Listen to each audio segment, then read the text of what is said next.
सत्कारयोग गुरु निवाजी साध संगत जीओ। आप जी ने सतगुरु जी दी अमृत बाणी दे कीर्तन श्रवण कीते हन। आओ हुण अपनियां मनोबिरतियां अज दी विचारधारा नाल जोड़न दा यतन करिए। ऐतवार वाले दिन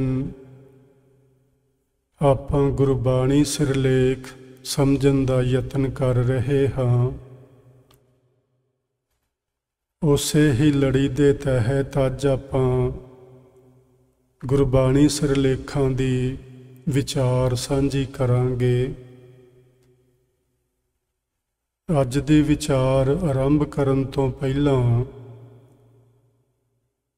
थोड़ा जिहा समा आप जी दा लवांगा। कल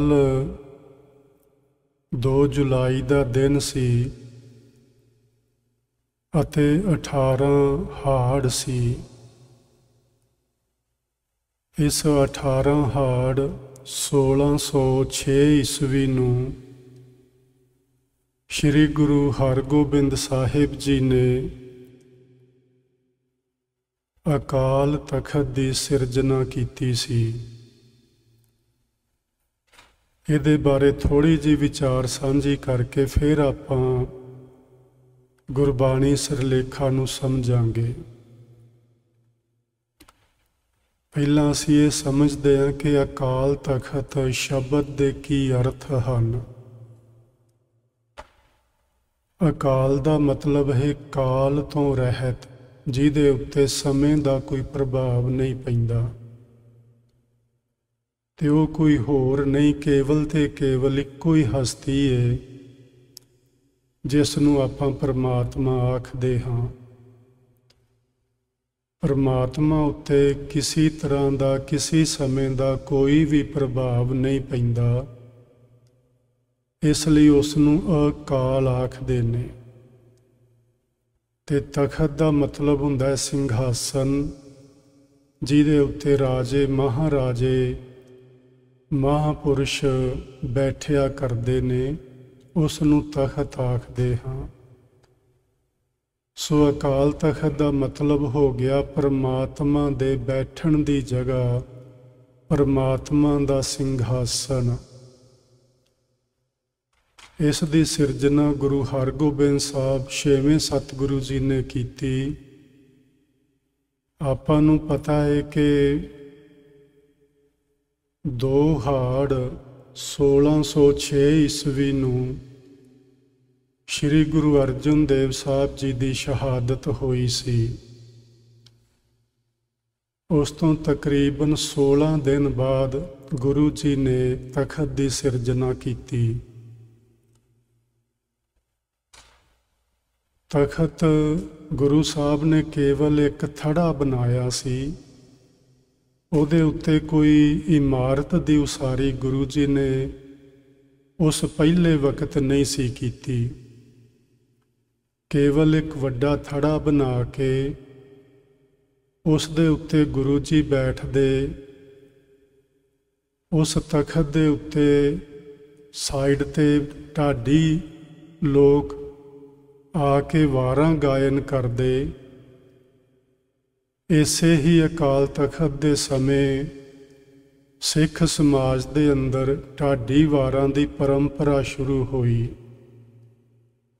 पहली ढाडी वार नत्था मल ते अब्दुल्ला, जो 2 ढाडी सन, उन्हां ने अकाल तखत ते गुरु हरगोबिंद साहब जी की हजूरी विच वार गावी सी,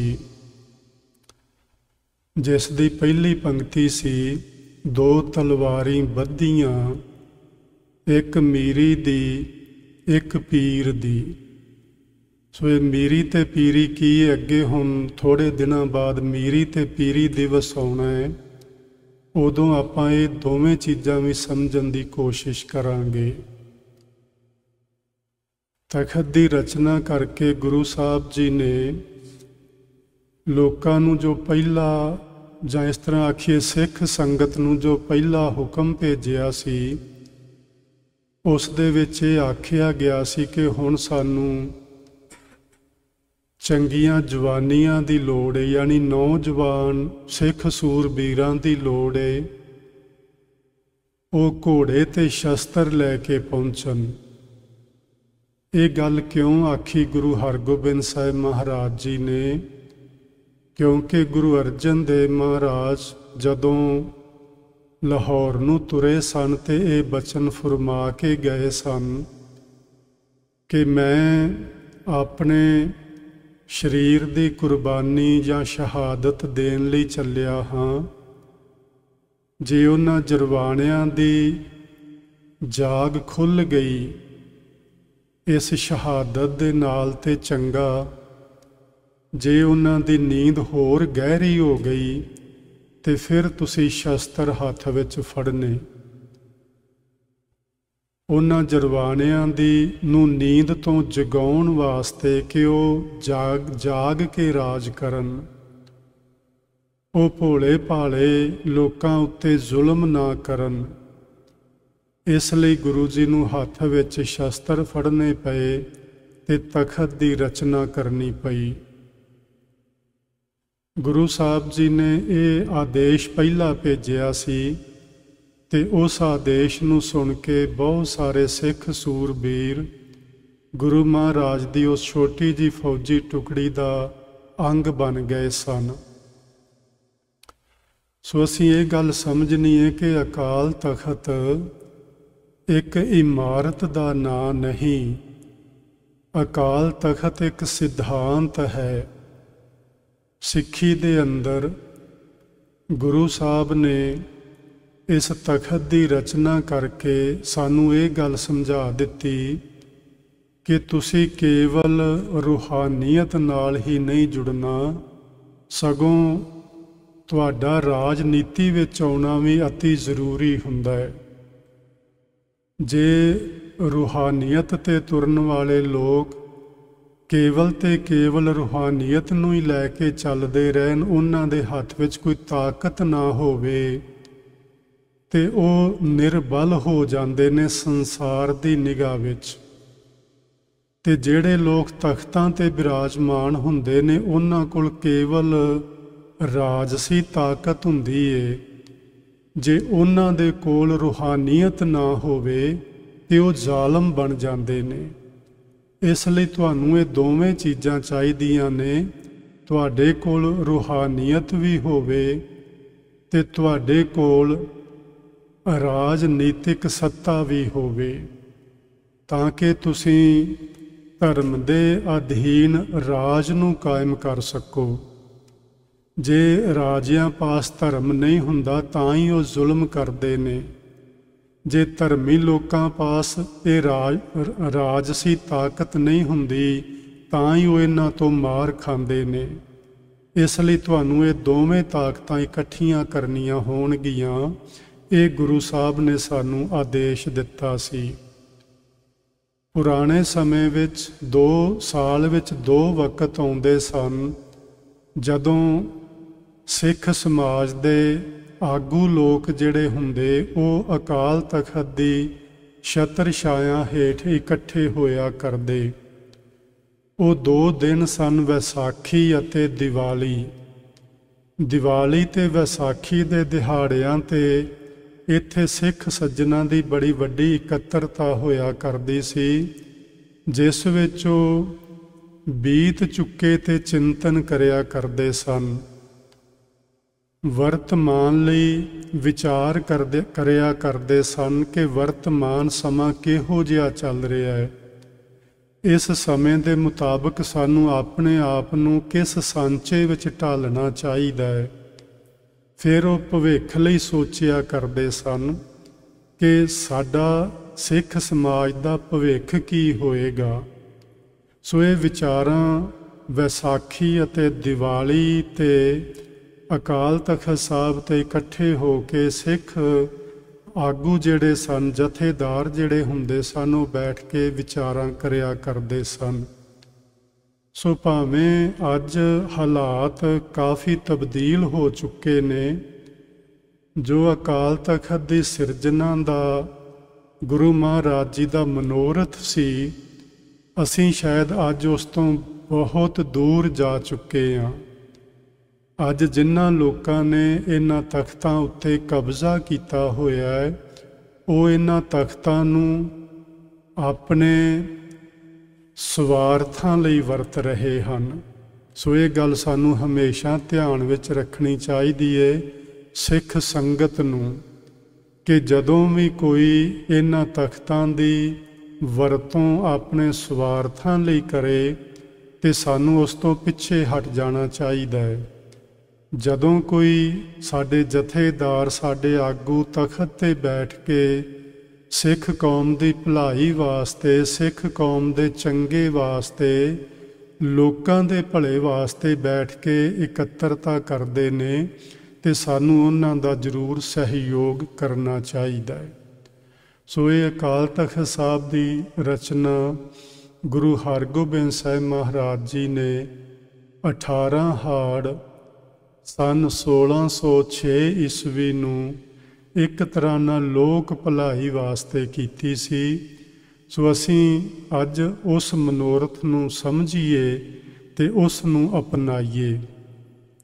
ਆਓ ਹੁਣ ਆਪਾਂ ਵਿਚਾਰ ਸ਼ੁਰੂ ਕਰਦੇ ਹਾਂ ਗੁਰਬਾਣੀ ਦੇ ਸਿਰਲੇਖਾਂ ਦੇ ਉੱਤੇ। ਆਪਾਂ ਲੰਮੇ ਸਮੇਂ ਤੋਂ ਗੁਰਬਾਣੀ ਦੇ ਸਿਰਲੇਖਾਂ ਉੱਤੇ ਵਿਚਾਰ ਕਰਦੇ ਆ ਰਹੇ ਹਾਂ। ਇਹ 5 ਸਿਰਲੇਖ ਬਾਕੀ ਰਹਿ ਗਏ ਨੇ ਗੁਰੂ ਗ੍ਰੰਥ ਸਾਹਿਬ ਜੀ ਦੇ ਅੰਦਰ, ਜਿਨ੍ਹਾਂ ਉੱਤੇ ਵਿਚਾਰ ਕਰਨੀ ਬਾਕੀ ਹੈ। ਇਹਨਾਂ ਵਿੱਚੋਂ ਇਹ 5 ਸਿਰਲੇਖ ਨੇ ਰੱਡ, ਝੋਲਣਾ, ਸ਼ਲੋਕ ਵਾਰਾਂ ਤੇ ਵਧੀਕ, ਸ਼ਲੋਕ ਮਹਿਲਾ 9ਵਾਂ ਤੇ ਮੁੰਦਾਵਨੀ ਮਹਿਲਾ 5ਵਾਂ। ਅੱਜ ਆਪਾਂ ਇਹਨਾਂ ਤੇ ਵਿਚਾਰ ਪ੍ਰਾਰੰਭ ਕਰਦੇ ਹਾਂ ਜਿੱਥੋਂ ਤੱਕ ਕਰ ਸਕੇ। ਵੈਸੇ ਮੈਂ ਕੋਸ਼ਿਸ਼ ਕਰਨੀ ਹੈ ਕਿ ਅੱਜ ਆਪਾਂ ਇਹਨਾਂ ਸਿਰਲੇਖਾਂ ਨੂੰ ਪੂਰਿਆਂ ਕਰ ਸਕੀਏ। ਫਿਰ ਵੀ ਜੇ ਕੋਈ ਚੀਜ਼ ਰਹਿ ਗਈ ਤੇ ਆਉਣ ਵਾਲੇ ਸਮੇਂ 'ਚ ਆਪਾਂ ਉਸ ਨੂੰ ਪੂਰਿਆਂ ਕਰ ਲਵਾਂਗੇ। ਆਪਾਂ ਪਿਛਲੀ ਕਥਾ ਵਿੱਚ ਵਿਚਾਰ ਕਰ ਰਹੇ ਸਾਂ ਸਵਈਆਂ ਉੱਤੇ। ਸਵਈਏ ਜਿਹੜੇ ਨੇ ਇਹ ਕਵਿਤਾ ਦਾ ਇੱਕ ਪ੍ਰਕਾਰ ਹੈ, ਹੋਰ ਕੁਝ ਨਹੀਂ, ਜਿਹਨੂੰ ਆਪਾਂ ਛੰਦਾਬੰਦੀ ਆਖਦੇ ਹਾਂ। ਇਹ ਛੰਦਾਬੰਦੀ ਦਾ ਇੱਕ ਪ੍ਰਕਾਰ ਹੈ ਤੇ ਇਹਨਾਂ ਦਾ ਪਾਠ ਜਾਂ ਇਹਨਾਂ ਦੇ ਪਾਠ ਦੀ ਜਿਹੜੀ ਲੈਅ ਹੁੰਦੀ ਏ, ਉਹ ਆਪਣੀ ਇੱਕ ਵੱਖਰੀ ਕਿਸਮ ਦੀ ਹੁੰਦੀ ਏ। ਸੋ ਉਹਨਾਂ ਸਵਈਆਂ ਦੇ ਵਿੱਚ ਹੀ ਇਹ ਸਿਰਲੇਖ ਆਇਆ ਹੈ ਜਿਸ ਦਾ ਨਾਮ ਹੈ ਰੱਡ। ਰੱਡ ਵੀ ਇੱਕ ਛੰਤ ਦਾ ਨਾਮ ਹੈ ਤੇ ਇਸ ਦੇ ਅਰਥ ਹੁੰਦੇ ਨੇ ਧੁਨੀ, ਯਾਨੀ ਆਵਾਜ਼, ਜਿਸ ਨੂੰ ਆਪਾਂ ਧਵਨੀ ਵੀ ਕਹਿ ਸਕਦੇ ਹਾਂ। ਆਵਾਜ਼ ਇਸ ਰੱਡ ਸਿਰਲੇਖ ਦੇ ਥੱਲੇ ਸਾਨੂੰ ਇੱਕ ਆਵਾਜ਼ ਦਿੱਤੀ ਹੈ ਗੁਰੂ ਨੇ। ਯਾਨੀ ਭਾਵੇਂ ਹੈ ਤੇ ਸਵਈਏ ਭੱਟਾਂ ਦੇ ਨੇ, ਪਰ ਗੁਰੂ ਗ੍ਰੰਥ ਸਾਹਿਬ ਦੇ ਅੰਦਰ ਦਰਜ ਹੋਣ ਕਰਕੇ ਇਸ ਬਾਣੀ ਨੂੰ ਵੀ ਗੁਰੂ ਬਾਣੀ ਦੇ ਤੁੱਲ ਹੀ ਸਨਮਾਨਿਆ ਜਾਂਦਾ ਹੈ। ਸੋ ਇਹਦੇ ਵਿੱਚ ਜਿਹੜੀ ਸਾਨੂੰ ਆਵਾਜ਼ ਦਿੱਤੀ ਗਈ, ਅਸੀਂ ਉਹ ਆਵਾਜ਼ ਸਮਝਣੀ ਹੈ। ਆਵਾਜ਼ ਕੀ ਹੈ?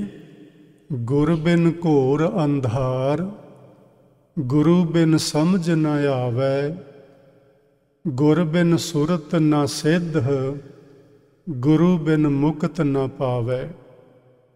ਰੱਡ ਦਾ ਮਤਲਬ ਇਹ ਆਵਾਜ਼, ਇੱਕ ਧੁਨੀ ਜਿਹੜੀ ਸਾਡੇ ਕੰਨਾਂ ਤੱਕ ਸ਼ਬਦਾਂ ਦੇ ਰਾਹੀਂ ਪਹੁੰਚਦੀ ਹੈ। ਸ਼ਬਦ ਕੀ ਹੈ? ਗੁਰੂ ਤੋਂ ਬਿਨਾਂ, ਯਾਨੀ ਇਹਦੇ ਵਿੱਚ ਗੁਰੂ ਦੀ ਮਹਾਨਤਾ ਦਰਸਾਈ ਗਈ ਕਿ ਸਾਡੇ ਜੀਵਨ ਦੇ ਅੰਦਰ ਗੁਰੂ ਦਾ ਕੀ ਸਥਾਨ ਹੈ, ਜਿਸ ਨੂੰ ਅਸੀਂ ਵੈਸੇ ਅੱਖੋਂ ਪਰੋਖੇ ਕੀਤਾ ਹੀ ਹੋਇਆ ਜ਼ਿਆਦਾਤਰ। ਗੁਰੂ ਤੋਂ ਬਿਨਾਂ ਸਾਡੇ ਹਿਰਦੇ ਵਿੱਚ ਜੋ ਅਗਿਆਨਤਾ ਦਾ ਅੰਧਕਾਰ ਛਾਇਆ ਹੋਇਆ ਹੈ ਉਹ ਦੂਰ ਨਹੀਂ ਹੁੰਦਾ। ਆਪਾਂ ਪਿੱਛੇ ਗੱਲ ਕਰ ਚੁੱਕੇ ਹਾਂ, ਗੁਰੂ ਸਰੀਰ ਨਹੀਂ, ਗੁਰੂ ਇੱਕ ਸਿਧਾਂਤ ਹੈ, ਗੁਰੂ ਇੱਕ ਸਿੱਖਿਆ ਹੈ, ਗੁਰੂ ਇੱਕ ਉਪਦੇਸ਼ ਹੈ। ਇਸੇ ਨੂੰ ਹੀ ਆਖਦੇ ਨੇ ਗੁਰੂ ਸ਼ਬਦ ਹੈ। ਗੁਰੂ ਇੱਕ ਆਵਾਜ਼ ਹੈ, ਉਹ ਆਵਾਜ਼ ਜਿਹੜੀ ਸਾਨੂੰ ਇਸ ਨਾਸ਼ਵਰ ਨਾਸ਼ਵੰਤ ਸੰਸਾਰ ਤੋਂ ਸਾਡੀ ਸੁਰਤੀ ਨੂੰ ਉੱਚੀਆਂ ਚੁੱਕ ਕੇ ਅਬਿਨਾਸ਼ੀ ਪ੍ਰਭੂ ਤੱਕ ਪਹੁੰਚਾਉਂਦੀ ਏ। ਗੁਰ ਬਿਨ ਘੋਰ ਅੰਧਾਰ, ਗੁਰੂ ਤੋਂ ਬਿਨਾਂ, ਉਸ ਸਿੱਖਿਆ ਤੋਂ ਬਿਨਾਂ, ਉਸ ਸਿਧਾਂਤ ਨੂੰ ਜੀਵਨ ਵਿੱਚ ਅਪਣਾਉਣ ਤੋਂ ਬਿਨਾਂ ਸਾਡੇ ਜੀਵਨ ਵਿੱਚ ਅਗਿਆਨਤਾ ਦਾ ਹਨੇਰਾ ਟਿਕਿਆ ਰਹਿੰਦਾ ਹੈ। ਗੁਰੂ ਬਿਨ ਸਮਝ ਨਾ ਆਵੇ, ਗੁਰੂ ਤੋਂ ਬਿਨਾਂ ਇਸ ਜੀਵਨ ਦੀ ਅਸਲੀਅਤ ਕੀ ਏ ਉਸ ਨੂੰ ਸਮਝਿਆ ਨਹੀਂ ਜਾ ਸਕਦਾ। ਗੁਰੂ ਹੀ ਸਾਨੂੰ ਦੱਸਦੇ ਨੇ ਤੇਰਾ ਜਨਮ ਹੋਇਆ ਤੇ ਤੇਰਾ ਮਰਨ ਹੋਣਾ। ਭਾਵੇਂ ਸਾਨੂੰ ਸੰਸਾਰ ਵਿੱਚ ਵਿਚਰਦਿਆਂ ਇਹ ਗੱਲ ਸੁਭਾਵਿਕ ਹੀ ਪਤਾ ਹੁੰਦੀ ਏ ਕਿ ਜਿਹਦਾ ਜਨਮ ਹੋਇਆ ਉਸਨੇ ਮਰਨਾ ਹੈ, ਲੇਕਿਨ ਅਸੀਂ ਉਸ 'ਤੇ ਯਕੀਨ ਨਹੀਂ ਕਰਦੇ ਹੁੰਦੇ। 100 ਸਾਲ ਦਾ ਬਜ਼ੁਰਗ ਹੋ ਗਿਆ ਹੋਵੇ, ਅਸੀਂ ਉਹਦੇ ਲਈ ਵੀ ਅਰਦਾਸਾਂ ਕਰ ਰਹੇ ਹੁੰਦੇ ਹਾਂ ਕਿ ਸਦਾ ਹੀ ਜਿੰਦਾ ਰਹੇ, ਇਹਨੂੰ ਤੰਦਰੁਸਤੀ ਮਿਲੇ। ਐਸਾ ਹੋਣਾ ਹੀ ਨਹੀਂ, ਮਰਨਾ ਹੀ ਮਰਨਾ ਹੈ। ਹਰ ਹਾਲਤ ਵਿੱਚ ਇਸ ਸਰੀਰ ਨੇ ਬਿਨਸਣਾ ਹੈ। ਇਹੋ ਜਿਹੀਆਂ ਅਰਦਾਸਾਂ ਫਿਰ ਅਕਾਰਥ ਚਲੀਆਂ ਜਾਂਦੀਆਂ ਨੇ, ਉਹਨਾਂ ਦੇ ਕੋਈ ਮਤਲਬ ਨਹੀਂ ਰਹਿ ਜਾਂਦੇ। ਸਾਨੂੰ ਇਹ ਗੱਲ ਸਮਝਣ ਦੀ ਜ਼ਰੂਰਤ ਹੈ ਤੇ ਇਹ ਗੱਲ ਸਮਝਾਉਂਦਾ ਹੈ ਸਾਨੂੰ ਸਾਡਾ ਗੁਰੂ। ਹੋਰ ਦੁਨੀਆ ਵਿੱਚ ਕੋਈ ਨਹੀਂ ਇਨਸਾਨ ਜਿਹੜਾ ਸਾਨੂੰ ਇਹ ਵਿਸ਼ਵਾਸ ਦਿਵਾ ਦੇਵੇ ਕਿ ਤੂੰ ਹਰ ਹਾਲਤ ਵਿੱਚ ਮਰਨਾ ਹੈ। ਵੈਸੇ ਦੁਨੀਆ ਦਾ ਕੋਈ ਵੀ ਮਨੁੱਖ ਕਿਸੇ ਦੂਜੇ ਮਨੁੱਖ ਨਾਲ ਮਰਨ ਦੀ ਗੱਲ ਹੀ ਨਹੀਂ ਕਰਦਾ, ਉਹ ਸਦ ਜੀਵਨ ਦੀ ਹੀ ਗੱਲ ਕਰਦਾ। ਤੇਰੀ ਉਮਰ ਵੱਡੀ ਹੋਵੇ, ਤੂੰ ਸੁੱਖ ਮਾਣੇ, ਤੂੰ ਜਵਾਨੀਆਂ ਮਾਣੇ, ਇਹੋ ਜਿਹੀਆਂ ਗੱਲਾਂ ਲੋਕ ਆਖਦੇ ਨੇ। ਮਰਨ ਦੀ ਕੋਈ ਗੱਲ ਹੀ ਨਹੀਂ ਕਰਦਾ। ਜੇ ਕੋਈ ਕਰੇ ਵੀ ਉਸ ਨੂੰ ਕੋਈ ਸੁਣਨ ਲਈ ਰਾਜ਼ੀ ਨਹੀਂ ਹੁੰਦਾ। ਉਹ ਕਹਿੰਦੇ ਨੇ ਆ ਬੁੱਢਾ ਕਿਹੋ ਜਿਹੀਆਂ ਗੱਲਾਂ ਕਰਦਾ। ਸੋ ਮਰਨ ਨੂੰ ਅਸੀਂ ਇਸ ਤਰ੍ਹਾਂ ਸਮਝਿਆ ਹੋਇਆ ਹੈ ਕਿ ਜਿਵੇਂ ਜੇ ਅਸੀਂ ਇਹਦੀ ਗੱਲ ਨਾ ਕਰੀਏ ਤੇ ਸ਼ਾਇਦ ਮਰਨ ਤੋਂ ਬਚੇ ਰਹਾਂਗੇ, ਵੀ ਗੱਲ ਕੀਤਿਆਂ ਹੀ ਇਸ ਮੌਤ ਨੇ ਆਉਣਾ ਹੈ। ਇਹ ਇਸ ਤਰ੍ਹਾਂ ਹੋਏਗਾ ਜਿਵੇਂ ਬਿੱਲੀ ਨੂੰ ਵੇਖ ਕੇ ਕਬੂਤਰ ਅੱਖਾਂ ਬੰਦ ਕਰ ਲੈਂਦਾ ਹੈ। ਉਹ ਸਮਝਦਾ ਹੈ ਆਪਣੀਆਂ ਅੱਖਾਂ ਬੰਦ ਕਰਕੇ ਕਿ ਬਿੱਲੀ ਹੁਣ ਖਤਮ ਹੋ ਗਈ, ਅਲੋਪ ਹੋ ਗਈ, ਹੁਣ ਉਹ ਮੈਨੂੰ ਨਹੀਂ ਵੇਖ ਪਾਏਗੀ। ਪਰ ਸ਼ਾਇਦ ਇਹ ਉਸ ਦੀ ਅਗਿਆਨਤਾ ਹੁੰਦੀ ਹੈ। ਸਾਡੀ ਹਾਲਤ ਕੁਝ ਇਹੋ ਜਿਹੀ ਹੈ, ਅਸੀਂ ਮੌਤ ਵੱਲੋਂ ਅੱਖਾਂ ਬੰਦ ਕੀਤੀਆਂ ਹੋਈਆਂ ਨੇ ਤੇ ਅੱਖਾਂ ਆਪਣੀਆਂ ਬੰਦ ਕਰਕੇ ਸਮਝਦੇ ਹਾਂ ਕਿ ਸ਼ਾਇਦ ਹੁਣ ਮੌਤ ਨਹੀਂ ਆਏਗੀ। ਪਰ ਬਿੱਲੀ ਨੂੰ ਕਬੂਤਰ ਦਿਸ ਰਿਹਾ ਹੁੰਦਾ ਹੈ। ਇਹ ਗੱਲ ਸਮਝਣ ਵਾਲੀ ਹੈ। ਇਹ ਗੱਲ ਸਾਨੂੰ ਗੁਰੂ ਸਮਝਾਉਂਦੇ ਨੇ ਕਿ ਹਮ ਆਦਮੀ ਹਾਂ ਇੱਕ ਦਮੀ, ਮੋਹਲਤ ਮੋਹਤ ਨਾ ਜਾਣਾ। ਕਿੰਨੀ ਕੁ ਸਾਡੇ ਜ਼ਿੰਦਗੀ ਦੀ ਮੋਹਲਤ ਬਾਕੀ ਬਚੀ ਹੈ ਸਾਨੂੰ ਪਤਾ ਨਹੀਂ, ਲੇਕਿਨ ਅਸੀਂ ਆਦਮੀ ਤੇ ਇੱਕ ਦਮ ਦੇ ਹੀ ਹਾਂ। ਇਹ ਸਵਾਸ ਜਿਹੜਾ ਸਾਡਾ ਬਾਹਰ ਜਾਂਦਾ, ਜੇ ਅੰਦਰ ਮੁੜ ਕੇ ਨਾ ਜਾਏ ਤੇ ਆਪਾਂ ਕੀ ਕਰ ਲਵਾਂਗੇ? ਆਦਮੀ ਕਿੱਥੇ ਚਲਾ ਜਾਏਗਾ? ਇਹ ਗੱਲ ਸਾਨੂੰ ਕੇਵਲ ਗੁਰੂ ਸਮਝਾਉਂਦੇ ਨੇ। ਗੁਰ ਬਿਨ ਸੁਰਤ ਨਾ ਸਿੱਧ। ਸਾਡੀ ਸੁਰਤ ਸਾਰੀ ਜ਼ਿੰਦਗੀ ਜਨਮ ਤੋਂ ਲੈ ਕੇ ਮਰਨ ਤੱਕ ਮਾਇਆ ਵਿੱਚ ਜੁੜੀ ਰਹਿੰਦੀ ਹੈ। ਗੁਰੂ ਤੋਂ ਬਿਨਾਂ ਕੋਈ ਇਨਸਾਨ ਨਹੀਂ ਇਸ ਸੰਸਾਰ ਦੇ ਅੰਦਰ ਜਿਹੜਾ ਸਾਡੀ ਸੁਰਤ ਨੂੰ, ਜਿਹੜੀ ਮਾਇਆ ਵਿੱਚ ਜੁੜੀ ਹੋਈ ਏ, ਉਹਦੇ ਨਾਲੋਂ ਤੋੜ ਕੇ ਪਰਮਾਤਮਾ ਨਾਲ ਜੋੜ ਦੇਵੇ। ਗੁਰੂ ਤੋਂ ਬਿਨਾਂ ਕੋਈ ਹੋਰ ਨਹੀਂ। ਅਤੇ ਸਿੱਧ ਦਾ ਮਤਲਬ ਹੁੰਦਾ ਹੈ ਕਾਮਯਾਬੀ, ਸਫਲਤਾ। ਇਸ ਕੰਮ ਵਿੱਚ ਕਾਮਯਾਬੀ ਵੀ ਗੁਰੂ ਤੋਂ ਬਿਨਾਂ ਨਹੀਂ ਪ੍ਰਾਪਤ ਹੁੰਦੀ। ਗੁਰੂ ਹੀ ਸਾਨੂੰ ਸਹੀ ਮਾਰਗ ਦੱਸਦੇ ਨੇ ਕਿ ਇਸ ਮਾਰਗ ਤੇ ਚੱਲ ਕੇ ਤੂੰ ਆਪਣਾ ਜੀਵਨ ਸਫਲ ਬਣਾ ਸਕਦਾ ਹੈ। ਜੇ ਤੂੰ ਇਸ ਮਾਰਗ ਤੇ ਨਹੀਂ ਚੱਲੇਗਾ ਤੇ ਤੇਰਾ ਜੀਵਨ ਅਸਫਲ ਰਹਿ ਜਾਏਗਾ। ਗੁਰ ਬਿਨ ਸੁਰਤ ਨਾ ਸਿੱਧ, गुरु बिन मुक्त ना पावै। ये मनुख गुरु तो बिना विकारां तो आज़ादी प्राप्त नहीं कर सकता। असी सारी जिंदगी विकारां विच ही गवा के चले जाने आ। बुरा ना मनना जी, मैं भी तुहाडे विच ही शामिल हाँ। गुरद्वारे बैठिया मन विच विकार उत्पन्न हुंदे ने, मंदिर विच बैठिया, धर्म स्थान ते बैठिया मन विच विकार पैदा होणों हटदे नहीं। सो असी सारी जिंदगी विकारां विच ही गवाउने आ ते मरण तो बाद भालदे आ सानू मुक्ति मिलेगी। ऐसा नहीं होण वाला। इनू भुल जाओ कि सानू मरण तो बाद किते मुक्ति मिलनी है। ਜਿਹੜੇ ਲੋਕ ਜਿਉਂਦੇ ਜੀ ਵਿਕਾਰਾਂ ਤੋਂ ਮੁਕਤ ਨਾ ਹੋ ਪਾਏ, ਉਹਨਾਂ ਨੂੰ ਕੋਈ ਮੁਕਤੀ ਨਹੀਂ ਮਿਲਣ ਵਾਲੀ। ਮੁਕਤ ਉਹ ਲੋਕ ਮੰਨੇ ਜਾਣਗੇ ਮਰਨ ਤੋਂ ਬਾਅਦ ਜਿਹੜੇ ਜਿਉਂਦੇ ਜੀ ਵਿਕਾਰਾਂ ਤੋਂ ਮੁਕਤ ਹੋ ਗਏ ਹੋਣ। ਤੇ ਹੁਣ ਆਪਾਂ ਆਪਣੇ ਅੰਦਰ ਝਾਤੀ ਮਾਰ ਕੇ ਆਪ ਹੀ ਵੇਖਣਾ ਹੈ ਕਿ ਅਜੇ ਵਿਕਾਰ ਅੰਦਰ ਚੱਲਦੇ ਨੇ ਕਿ ਖਤਮ ਹੋ ਗਏ ਨੇ। ਜੇ ਚੱਲਦੇ ਨੇ ਤੇ ਸਾਨੂੰ ਕੋਸ਼ਿਸ਼ ਕਰਨੀ ਚਾਹੀਦੀ ਏ ਕਿ ਅਸੀਂ ਗੁਰੂ ਦੇ ਹੋਰ ਨਜ਼ਦੀਕ ਹੋਈਏ, ਗੁਰੂ ਕੋਲ ਅਰਦਾਸ ਕਰੀਏ, ਬੇਨਤੀ ਕਰੀਏ, ਗੁਰੂ ਦੀ ਸਿੱਖਿਆ ਤੇ ਚੱਲਣ ਦਾ ਯਤਨ ਕਰੀਏ ਤਾਂ ਜੋ ਅਸੀਂ ਇਹਨਾਂ ਵਿਕਾਰਾਂ ਤੋਂ ਉੱਚੇ ਉੱਠ ਸਕੀਏ। ਸੋ ਗੁਰੂ ਇੱਕੋ ਇੱਕ ਸ਼ਖਸੀਅਤ ਏ ਜਿਹੜੀ ਸਾਡੀ ਸੁਰਤ ਨੂੰ ਇਹਨਾਂ ਵਿਕਾਰਾਂ ਤੋਂ ਉੱਚਿਆਂ ਉਠਾ ਕੇ परमात्मा दे नाल जोड़न दी ताकत रखदी है। सो आओ आपां यतन करिए जो इस रड सिरलेख दे थल्ले भट्ट साहिबान ने सानू साडे तक गुरु दी आवाज़ पहुँचाई है, उस आवाज़ नूं घुट के पल्ले बन लईए, हिरदे विच वसा लईए कि गुरु तो बिना असी विकारां तो मुक्त नहीं हो सकते। गुरु तो बिना सानू साडे जीवन विच कामयाबी यानी सफलता नहीं मिल सकती। गुरु तो बिना साडे हिरदे अंदर अज्ञानता दा हनेरा टिकिया ही रहिंदा है। गुरु तो बिना जीवन दी असलीयत की है ये भी समझ नहीं आउंदी।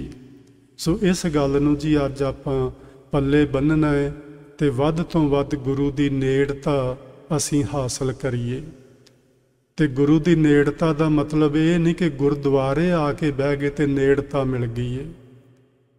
गुरु की नेड़ता तो भाव है गुरु की सिक्ख्या नूं मन विच वसा लेना, उहदे अनुसार अपना जीवन जीउना ते उस नूं फिर छड्ड के कदी पासे ना होना। अगला सिरलेख है झोलना। झोलना दे अर्थ महान कोश विच कीते गए ने झूला। जिवें बच्चे नूं असीं झूले विच पा दिंदे आ ते उहनूं इस तरह हलारा दिंदे आ तो एक हलारा ऐसा बनदा कि फिर माड़े जे इशारे नाल वो हिलारा चलदा ही रहिंदा है, वो रुकदा नहीं। ये एक चाल है इन्हां सवैयां दी झोलना। ये तुहाडे सामने जिहड़े बचन ने इन्हां नूं इस तरह जे पढ़िया जाए तो झोलना दी हल्की जी सानू सूझ आ सकती है। गुरु गुर गुरु गुर गुरु जप प्राणियो, शब्द हर हर जपै, नाम नव निध अपै, रसन एह निस रसै, सत कर जानियो। ਜਦੋਂ ਤੁਸੀਂ ਇਸ ਲੈ ਵਿੱਚ ਇਹਨਾਂ ਸਵਈਆਂ ਨੂੰ ਪੜੋਗੇ ਜਿਹੜੇ ਝੋਲਣਾ ਦੇ ਸਿਰਲੇਖ ਥੱਲੇ ਆਏ ਨੇ ਤੇ ਤੁਸੀਂ ਪਾਓਗੇ ਕਿ ਇੱਕ ਸਹਿਜ ਸੁਭਾਏ ਜਿਵੇਂ ਪੀਂਘ ਝੂਟਦੇ ਆ ਤੇ ਉਹਦੀ ਤਰ੍ਹਾਂ ਇੱਕ ਹਲਾਰਾ ਬਣ ਜਾਂਦਾ ਹੈ ਅੰਤਰ ਆਤਮੇ। ਇਹ ਜਿਹੜਾ ਹਲਾਰਾ ਬਣਦਾ ਨਾ ਅੰਦਰ ਪਾਠ ਕਰਦਿਆਂ ਤੁਹਾਡੀ ਸੁਰਤ ਨੂੰ ਬਾਹਰ ਨਹੀਂ ਜਾਣ ਦੇਵੇਗਾ। ਇਸ ਲਈ ਗੁਰਬਾਣੀ ਨੂੰ ਰਾਗਾਂ ਵਿੱਚ, ਗੁਰਬਾਣੀ ਨੂੰ ਇਹਨਾਂ ਸਵਈਆਂ ਵਿੱਚ, इस झोलना विच ते होर कई प्रकार दे आपां जिहड़े सिरलेख समझे ने, वारां, सलोक, छंत, अष्टपदियां, गुरु महाराज दा इस गुरबाणी नूं इन्हां छंतां विच काव रूप देण दा सिर्फ इक्को ही मकसद है कि जे तुसी उस ढंग नाल इहनूं गाओ ਤੇ ਤੁਹਾਡੀ ਸੁਰਤ ਜਿਹੜੀ ਉਹ ਵਧੇਰੇ ਟਿਕ ਸਕਦੀ ਹੈ। ਆਪਾਂ ਵੇਖਦੇ ਹਾਂ ਕਿ ਜਦੋਂ ਆਪਾਂ ਆਪ ਪਾਠ ਕਰਦੇ ਹਾਂ ਤੇ ਜਦੋਂ ਆਪਾਂ ਕੀਰਤਨ ਸੁਣਦੇ ਹਾਂ, ਆਪ ਪਾਠ ਕਰਨ ਵਿੱਚ ਤੇ ਕੀਰਤਨ ਸੁਣਨ ਵਿੱਚ ਸਾਡੀ ਸੁਰਤ ਨੂੰ ਇੱਕ ਵੱਖਰੀ ਕਿਸਮ ਦਾ ਇੱਕ ਹੁਲਾਰਾ ਮਿਲਦਾ ਹੈ। ਆਪਣੇ ਆਪ ਪਾਠ ਕਰੀਏ ਤੇ ਸੁਰਤ ਦੌੜ ਦੌੜ ਕੇ ਬਾਹਰ ਜਾਂਦੀ ਹੈ, ਕਿਉਂਕਿ ਅਸੀਂ ਉਸ ਲਏ ਵਿੱਚ ਪਾਠ ਨਹੀਂ ਕਰ ਸਕਦੇ ਹੁੰਦੇ। ਲੇਕਿਨ ਜਦੋਂ ਕੋਈ ਰੱਬ ਦਾ ਪਿਆਰਾ ਗੁਰੂ ਕਾ ਕੀਰਤਨੀਆ ਗੁਰਦਰਸਾਏ ਮਾਰਗ ਤੇ ਚੱਲ ਕੇ, ਗੁਰਦਰਸਾਏ ਮਾਰਗ ਤੇ ਚੱਲਣ ਤੋਂ ਮੇਰਾ ਮਤਲਬ ਹੈ ਜਿਸ ਰਾਗ ਵਿੱਚ ਸ਼ਬਦ ਲਿਖਿਆ ਉਸੇ ਰਾਗ ਵਿੱਚ ਗਾਇਨ ਕਰਨਾ, ਉਹ ਹੈ ਕੀਰਤਨੀਏ ਵਾਸਤੇ ਗੁਰੂ ਦਾ ਮਾਰਗ। ਜੇ ਉਹ ਕੀਰਤਨੀਆ ਉਸ ਰਾਗ ਨੂੰ ਛੱਡ ਕੇ ਕਿਸੇ ਫਿਲਮੀ ਧੁਨੀ ਦੇ ਉੱਤੇ ਸ਼ਬਦ ਦਾ ਗਾਇਨ ਕਰਦਾ ਏ ਤੇ ਉਹ ਇੱਕ ਤਰ੍ਹਾਂ ਨਾਲ ਸੰਗਤ ਦੀ ਸੁਰਤ ਨੂੰ ਤੋੜਨ ਦਾ ਕਾਰਨ ਬਣਦਾ ਹੈ ਸ਼ਬਦ ਨਾਲੋਂ। ਇਹ ਗੱਲ ਆਪਾਂ ਸਭਨਾਂ ਨੇ ਧਿਆਨ 'ਚ ਰੱਖਣੀ ਹੈ।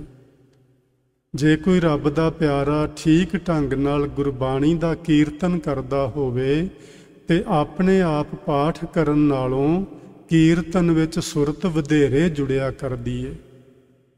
ਸੋ ਇਸ ਲਈ ਗੁਰੂ ਮਹਾਰਾਜ ਨੇ ਇਹਨਾਂ ਸਵਈਆਂ ਦੀ ਤੇ ਹੋਰ ਜਿੰਨੇ ਆਪਾਂ ਸਿਰਲੇਖ ਸਮਝੇ ਨੇ ਉਹਨਾਂ ਦੀ ਵਰਤੋਂ ਕੀਤੀ ਹੈ। ਗੁਰੂ ਗੁਰ, ਗੁਰੂ ਗੁਰ, ਗੁਰੂ ਜਪ ਪ੍ਰਾਨੀਓ। ਇਹ ਪ੍ਰਾਨੀਓ ਤੋਂ ਭਾਵ ਹੈ ਅਸੀਂ ਸਾਰੇ ਲੋਕ ਸੰਸਾਰ ਦੇ ਜਿੰਨੇ ਵੀ ਪ੍ਰਾਣਧਾਰੀ ਲੋਕ ਹਾਂ, ਸਾਨੂੰ ਸਭਨਾਂ ਨੂੰ ਆਖਿਆ ਜਾ ਰਿਹਾ ਕਿ ਗੁਰੂ ਗੁਰੂ ਜਪਿਆ ਕਰੋ। ਇੱਥੇ ਗੁਰੂ ਦਾ ਅਰਥ ਹੈ ਪਰਮਾਤਮਾ, ਪਰਮਾਤਮਾ ਨੂੰ ਜਪਿਆ ਕਰੋ। ਸ਼ਬਦ ਹਰ ਹਰ ਜਪੈ। ਜਿਹੜਾ ਮਨੁੱਖ ਗੁਰੂ ਦਾ ਦਿੱਤਾ ਹੋਇਆ ਸ਼ਬਦ, ਉਸ ਸ਼ਬਦ ਦੀ ਰਾਹੀਂ ਵਾਹਿਗੁਰੂ ਨੂੰ ਜਪੇਗਾ, ਨਾਮ ਨਵ ਨਿਧ ਆਪੈ। ਆਪੈ ਦਾ ਮਤਲਬ ਹੈ ਅਰਪਣ ਕਰਨਾ। ਗੁਰੂ ਕਿਰਪਾ ਕਰਕੇ ਉਸ ਨੂੰ ਪਰਮੇਸ਼ਵਰ ਦਾ ਜੋ 9 ਨਿਧੀਆਂ ਰੂਪ ਨਾਮ ਹੈ ਉਹ ਦੇ ਦੇਵੇਗਾ, ਅਰਪਣ ਕਰ ਦੇਵੇਗਾ, ਕਰੇਗਾ ਗੁਰੂ। ਸਾਡੀ ਆਪਣੀ ਇੰਨੀ ਹਿੰਮਤ ਨਹੀਂ ਕਿ ਅਸੀਂ ਨਾਮ ਨੂੰ ਪ੍ਰਾਪਤ ਕਰ ਸਕੀਏ। ਨਾਮ ਸ਼ਬਦ ਨਹੀਂ ਹਨ, ਨਾਮ ਅੱਖਰ ਨਹੀਂ ਹਨ। ਨਾਮ ਉਹ ਇੱਕ ਧੁਨੀ ਹੈ ਜਿਸ ਧੁਨੀ ਤੋਂ ਇਹਨਾਂ ਬ੍ਰਹਿਮੰਡਾਂ ਦੀ ਰਚਨਾ ਪਰਮੇਸ਼ਵਰ ਜੀ ਨੇ ਕੀਤੀ ਹੈ, ਉਸ ਨੂੰ ਨਾਮ ਆਖਦੇ ਨੇ। ਸੋ ਉਸ ਨਾਮ ਦੀ ਜਿਹੜੀ ਪ੍ਰਾਪਤੀ ਏ ਉਦੋਂ ਹੋ ਜਾਂਦੀ ਏ ਜਦੋਂ ਕੋਈ ਮਨੁੱਖ ਗੁਰੂ ਗੁਰੂ ਜਪਦਾ ਹੈ, ਗੁਰੂ ਦਰਸਾਏ ਮਾਰਗ ਤੇ ਚੱਲ ਕੇ। ਉਸ ਨੂੰ 9 ਨਿਧੀਆਂ ਪ੍ਰਾਪਤ ਹੋ ਜਾਂਦੀਆਂ ਨੇ, ਉਸ ਨੂੰ 18 ਸਿੱਧੀਆਂ ਪ੍ਰਾਪਤ ਹੋ ਜਾਂਦੀਆਂ ਨੇ ਕੇਵਲ ਨਾਮ ਜਪਨ ਕਰਕੇ। ਰਸਨ ਇਹ ਨਿਸ ਰਸੈ। ਆਪਾਂ ਵੇਖਦੇ ਹੀ ਹਾਂ ਕਿ ਜਦੋਂ ਆਪਾਂ ਨਾਮ ਜਪਦੇ ਹਾਂ, ਸ਼ਬਦ ਜਦੋਂ ਜਪਦੇ ਹਾਂ, ਸਾਡੀ ਰਸਨਾ ਤੇ ਕੋਈ ਸਾਨੂੰ ਰਸ ਨਹੀਂ ਆ ਰਿਹਾ ਹੁੰਦਾ, ਕੋਈ ਸਵਾਦ ਨਹੀਂ ਆ ਰਿਹਾ ਹੁੰਦਾ, ਫੋਕਾ ਫੋਕਾ ਲੱਗਦਾ ਹੈ। ਜਿਵੇਂ ਅਸੀਂ ਆਪਣੀ ਰਸਨਾ ਤੇ ਕੋਈ ਮਿੱਠਾ ਪਦਾਰਥ ਰੱਖੀਏ ਤੇ ਉਸ ਮਿੱਠੇ ਪਦਾਰਥ ਦਾ ਸਾਨੂੰ ਰਸ ਆਉਂਦਾ ਹੈ। ਕੋਈ ਕੌੜਾ ਪਦਾਰਥ ਰੱਖੀਏ ਤੇ ਉਸ ਕੌੜੇ ਪਦਾਰਥ ਦਾ ਰਸ ਵੀ ਸਾਨੂੰ ਆਉਂਦਾ ਹੈ। ਪਰ ਜਦੋਂ ਆਪਾਂ ਸ਼ਬਦ ਆਪਣੀ ਰਸਨਾ ਤੇ ਰੱਖਦੇ ਹਾਂ, ਉਹਦਾ ਸਾਨੂੰ ਕੋਈ ਵੀ ਰਸ ਨਹੀਂ ਆਉਂਦਾ। ਇਹਦਾ ਮਤਲਬ ਕੀ ਹੋਇਆ ਕਿ ਅਸੀਂ ਅਜੇ ਸ਼ਬਦ ਨੂੰ ਰਸਨਾ ਉੱਤੇ ਰੱਖਿਆ ਹੀ ਨਹੀਂ। ਰਸਨ ਇਹ ਨਿਸ ਰਸੈ। ਜਦੋਂ ਸਾਡੀ ਰਸਨਾ ਉੱਤੇ ਪਰਮੇਸ਼ਵਰ ਦੇ ਨਾਮ ਦਾ ਰਸ ਆਉਣ ਲੱਗ ਪਿਆ ਤੇ ਇਹ ਨਿਸ ਦਾ ਮਤਲਬ ਫਿਰ ਰਾਤ ਦਿਨ, ਫਿਰ ਉਹ ਰਸ ਜਾਂਦਾ ਨਹੀਂ। ਤੇ ਭੱਟ ਸਾਹਿਬਾਨ ਨੇ ਆਖਿਆ ਇਸ ਗੱਲ ਨੂੰ ਸੱਤ ਕਰ ਜਾਣੀਓ। ਇਹ ਗੱਲ ਕਿਤੇ ਹਵਾ 'ਚ ਤਲਵਾਰਾਂ ਨਹੀਂ ਭੱਟ ਸਾਹਿਬ ਮਾਰ ਰਹੇ, ਉਹਨਾਂ ਨੇ ਆਪਣੇ ਜੀਵਨ ਦਾ ਨਿਚੋੜ ਸਾਡੇ ਸਾਹਮਣੇ ਰੱਖਿਆ। ਆਪਾਂ ਪਿਛਲੀ ਕਥਾ ਵਿੱਚ ਵੇਖਿਆ ਸੀ, ਭੱਟ ਭਿੱਖਾ ਜੀ ਕਹਿ ਰਹੇ ਸਨ, ਬਰਸ ਏਕ ਹੋਂ ਫਿਰਿਓ ਕਿਨੈ ਨੋ ਪਰਚੋ ਲਾਇਓ, ਕਹਿਤਿਓ ਕਹਿਤੀ ਸੁਣੀ ਰਹਿਤ ਕੋ ਖੁਸ਼ੀ ਨਾ ਆਇਓ। मैं 1 साल फिरदा रहा सा इन्हां डेरियां ते आश्रमां ते इन्हां अखौती गुरुआं दे दरबारां विच, पर गल बनी नहीं सी, तसल्ली नहीं सी होई। जिवें ही मैं पूरे गुरु दे दरबार विच पहुंचिया, पूरे गुरु दी मेहरबानी होई ते मेरे अंदर नाम दी रौं चल पई। मेरे मन दी तसल्ली हो गई ते फिर मैं उत्थे ही टिक गया। उस गुरु दे दर नूं छड्ड के फिर मैं कदे किते नहीं गया। इसलिए वो कहंदे ने सत कर जानियो, मेरी गल नूं सत करके मन्निया जे भी सचमुच ही रसना उत्ते परमेश्वर दे नाम दा रस आउण लग पैंदा है। 9 निधियां 18 सिद्धियां गुरु किरपा करके तुहानूं अर्पण कर देंदे ने, जे तुसीं रात दिन गुरु गुरु जपना शुरू कर दिओ। सो इस झोलना दे सिरलेख थले सानू भट्ट साहिबान जी ने सवैये महले चौथे के उन्हां दे विच ये गल समझाई है कि भाई रात दिन परमात्मा दे नाम दा सिमरन करिया करो। एक वक्त आएगा तुहाडी रसना उत्ते रस पैदा हो जाएगा। जदों एक दफ़ा वो रस पैदा हो गया फिर वो रस जीवन पर्यंत रहेगा, फिर वो कदी जाएगा नहीं। आओ अगे विचार करते हैं श्लोक 12 ते वधीक। ये श्लोक किहड़े ने जिहड़े 12 तो वधे होए।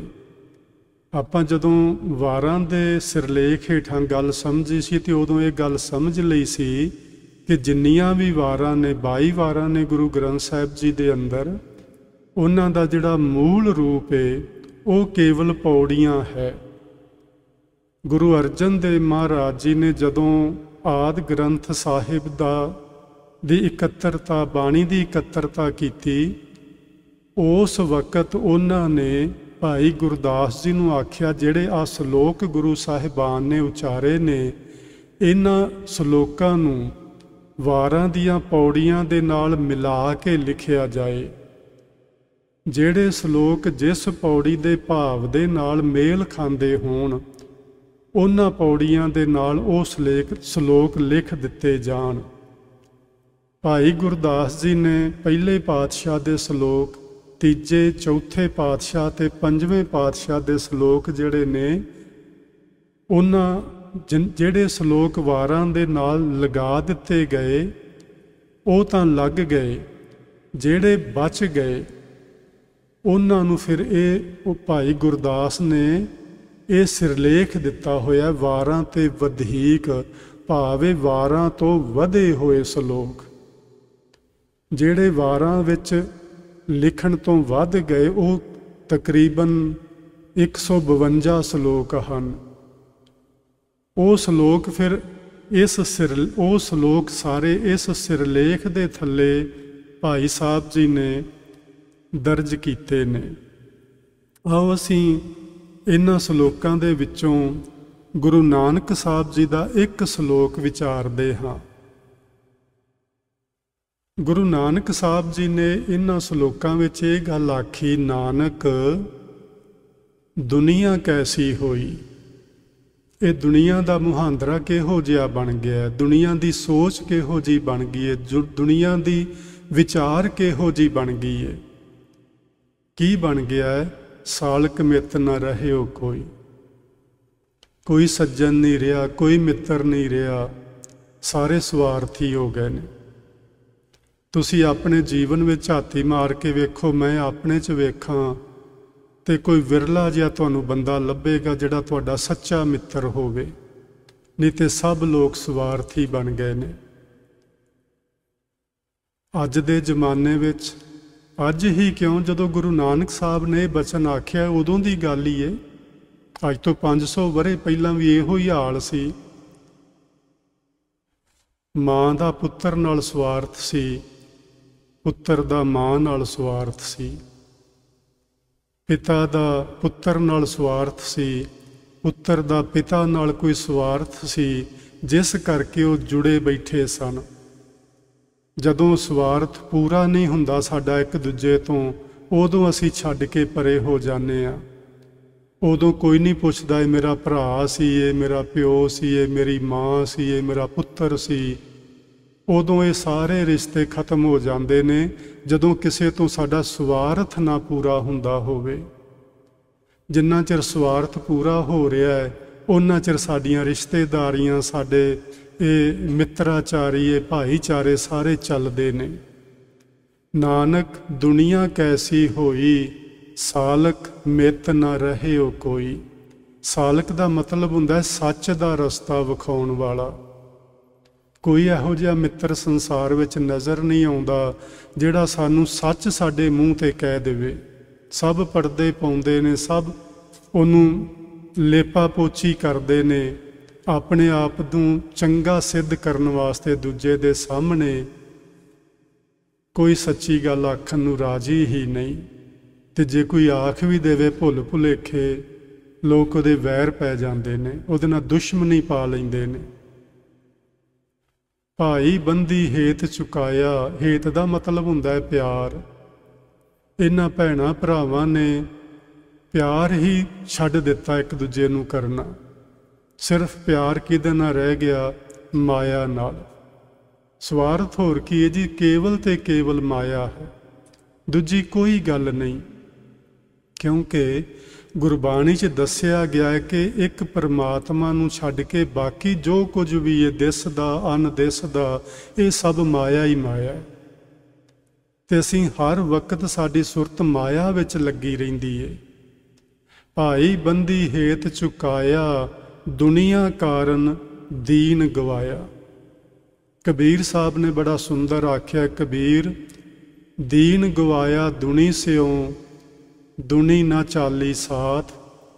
ਪਾਏ ਕੁਹਾੜਾ ਮਾਰਿਆ, ਗਾਫਲ ਆਪਣੇ ਹਾਥ। ਇਸ ਮੂਰਖ ਬੰਦੇ ਨੇ ਆਪਣੇ ਹੱਥੀਂ ਆਪਣੇ ਪੈਰਾਂ ਉੱਤੇ ਆਪ ਹੀ ਕੁਹਾੜਾ ਮਾਰਿਆ। ਉਹ ਕੁਹਾੜਾ ਕੀ ਮਾਰਿਆ? ਦੁਨੀਆ ਕਾਰਨ ਦੀਨ ਗਵਾਇਆ, ਆਪਣਾ ਧਰਮ ਗਵਾ ਲਿਆ, ਆਪਣੀ ਸੋਚ ਸਮਝ ਛਿੱਕੇ ਤੇ ਟੰਗ ਦਿੱਤੀ, ਆਪਣਾ ਈਮਾਨ ਗਵਾ ਲਿਆ, ਸਭ ਕੁਝ ਗਵਾ ਲਿਆ। ਕਾਹਦੇ ਲਈ? ਦੁਨੀਆ ਵਾਸਤੇ। ਇਹ ਮੇਰਾ ਪਰਿਵਾਰ, ਇਹ ਮੇਰੇ ਸੰਬੰਧੀ, ਇਹ ਮੇਰਾ ਘਰ, ਇਹ ਮੇਰਾ ਸਭ ਕੁਝ, ਬਸ ਇਹਦੇ ਲਈ ਅਸੀਂ ਆਪਣਾ ਆਪਾ ਹੀ ਗਵਾ ਦਿੱਤਾ। ਸੋ ਗੁਰੂ ਸਾਹਿਬ ਨੇ ਸਾਨੂੰ ਇਹ ਬਚਨ ਸਮਝਾਏ ਨੇ। ਅਸੀਂ ਇਸ ਬਾਣੀ ਵਿੱਚ ਭਾਈ ਦੁਨੀਆ ਵਾਸਤੇ ਦੀਨ ਨਹੀਂ ਗਵਾਓ।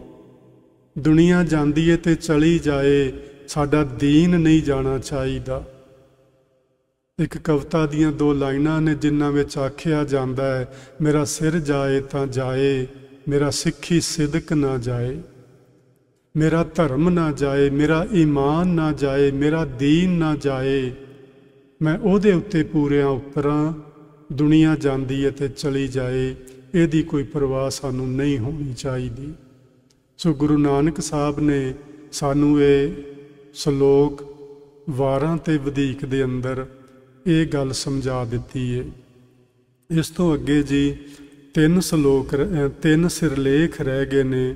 ਸਮਾਂ ਹੋ ਗਿਆ, ਆਪਾਂ ਕਰ ਨਹੀਂ ਪਾਵਾਂਗੇ। ਮੈਂ ਛੇਤੀ ਵੀ ਕਰਾਂ ਤਾਂ ਵੀ ਨਹੀਂ ਹੋਣ ਵਾਲਾ।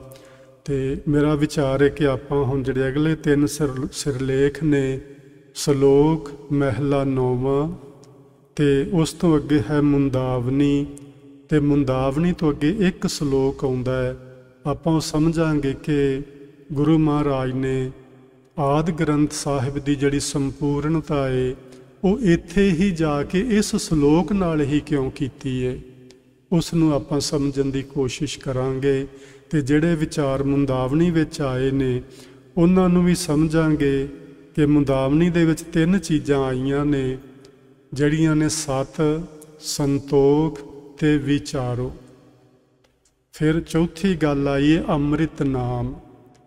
ਇਹਨਾਂ 4 ਚੀਜ਼ਾਂ ਤੇ ਆਪਾਂ ਥੋੜ੍ਹਾ ਜਿਹਾ ਵਧੇਰੇ ਧਿਆਨ ਦਿਆਂਗੇ ਤਾਂ ਜੋ ਆਪਾਂ ਸਮਝ ਸਕੀਏ ਕਿ ਇੰਨਾ ਵੱਡਾ ਗ੍ਰੰਥ ਲਿਖਣ ਤੋਂ ਬਾਅਦ ਗੁਰੂ ਮਹਾਰਾਜ ਨੇ ਆਹ 4 ਗੱਲਾਂ ਹੀ ਕਿਉਂ ਸਾਡੇ ਸਾਹਮਣੇ ਲਿਆਂਦੀਆਂ ਨੇ। ਕਿ ਇਹਨਾਂ 4 ਗੱਲਾਂ ਤੋਂ ਬਿਨਾਂ, ਯਾਨੀ 4 ਸਿਧਾਂਤ ਨੇ, ਸਤ, ਸੰਤੋਖ, ਵਿਚਾਰ ਤੇ ਪ੍ਰਭੂ ਦਾ ਅੰਮ੍ਰਿਤ ਨਾਮ। ਜੇ ਸਾਡੇ ਜੀਵਨ ਵਿੱਚ ਇਹ 4 ਚੀਜ਼ਾਂ ਨਹੀਂ ਆਉਂਦੀਆਂ ਤੇ ਸਮਝੋ ਸਾਡਾ ਸਾਰਾ ਗੁਰੂ ਗ੍ਰੰਥ ਸਾਹਿਬ ਦਾ ਪਾਠ ਕਰਨਾ ਐਵੇਂ ਗਿਆ, ਕੁਛ ਵੀ ਅਸੀਂ ਹਾਸਲ ਨਾ ਕੀਤਾ। ਸੋ ਇਸ ਨੂੰ ਆਪਾਂ ਅਗਲੇ ਐਤਵਾਰ ਜੇ ਗੁਰੂ ਪਰਮੇਸ਼ਵਰ ਨੇ ਸਮਾਂ ਦਿੱਤਾ ਤੇ ਆਪਾਂ ਇਹਨੂੰ ਸਮਝਣ ਦੀ ਕੋਸ਼ਿਸ਼ ਕਰਾਂਗੇ। ਸਮਾਂ ਹੋ ਗਿਆ ਜੀ। ਤੁਸੀਂ ਬੜੇ ਪਿਆਰ ਦੇ ਨਾਲ ਅੱਜ ਦੀ ਇਸ ਵਿਚਾਰ ਨੂੰ ਬੈਠ ਕੇ ਸੁਣਿਆ ਹੈ, ਇਹਦੇ ਲਈ ਤੁਹਾਡਾ ਸਭਨਾਂ ਦਾ ਬਹੁਤ ਬਹੁਤ ਧੰਨਵਾਦ। ਮੇਰੇ ਪਾਸੋਂ ਵਿਚਾਰ ਕਰਦਿਆਂ ਬਹੁਤ ਸਾਰੀਆਂ ਹੋਈਆਂ ਭੁੱਲਾਂ ਦੀ ਆਪ ਸਾਰੀ ਸੰਗਤ ਪਾਸੋਂ, ਗੁਰੂ ਮਹਾਰਾਜ ਪਾਸੋਂ ਖਿਮਾ ਚਾਹੁੰਦਾ ਹਾਂ। ਪਿਆਰ ਨਾਲ ਆਖੋ ਜੀ, ਵਾਹਿਗੁਰੂ ਜੀ ਕਾ ਖਾਲਸਾ, ਵਾਹਿਗੁਰੂ ਜੀ ਕੀ ਫਤਿਹ।